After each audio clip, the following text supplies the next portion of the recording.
পাকিস্তানের অশান্ত বেলুচিস্তান প্রদেশে ভয়াবহ এক বিস্ফোরণ কেঁপে উঠেছে পুরো অঞ্চল।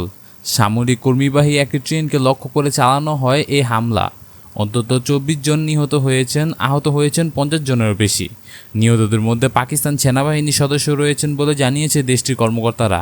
আজকের ভিডিওতে আমরা জানব কীভাবে ঘটল এই ভয়াবহ হামলা, কারা দায় স্বীকার করেছে এবং কেন বেলুচিস্তান অঞ্চল দীর্ঘদিন ধরে সংঘাতের কেন্দ্রবিন্দু হয়ে আছে।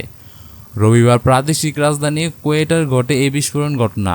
কর্মকর্তাদের তথ্য অনুযায়ী সামরিক সদস্য বহনকারী ট্রেনটি প্রটোক সিগন্যাল অতিক্রম করার সময় বিস্ফোরক বোঝাই একটি বগি দ্রুতগতিতে ট্রেনটি একটি কোচের সঙ্গে ধাক্কা খায়।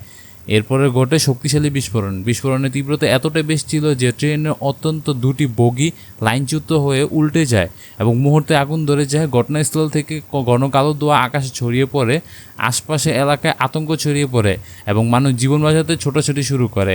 এই হামলায় এমন একটি এলাকায় চালানো হয়েছে যেখানে সাধারণত পাকিস্তানের নিরাপত্তা বাহিনী কড়া উপস্থিতি থাকে। বিস্ফোরণের ফলে আশেপাশে কয়েকটি ভবন মারাত্মকভাবে ক্ষতিগ্রস্ত হয়েছে। রাস্তার পাশে পার করা ১ ডজনের বেশি গাড়ি সম্পূর্ণ ধ্বংস হয়ে গেছে। পরে বিচ্ছিন্নতাবাদী সংগঠন বেলুচিস্তান লিবারেশন আর্মি বা BLA এই হামলায় দায় স্বীকার করে।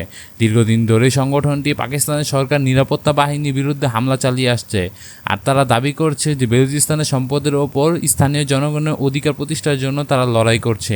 বিশ্লেষকদের মতে সাম্প্রতিক এই হামলা পাকিস্তানের নিরাপত্তা পরিস্থিতির জন্য বড় ধরনের সতর্কবার্তা। বিশেষ করে সামরিক বাহিনী লক্ষ্য করে এমন বড় হামলা দেশটির জন্য নতুন উদ্বিগ্ন তৈরি করেছে। এদিকে আহতদের দ্রুত হাসপাতালে নেওয়া হয়েছে এবং ঘটনাস্থলে ঘিরে রেখেছে নিরাপত্তা বাহিনী।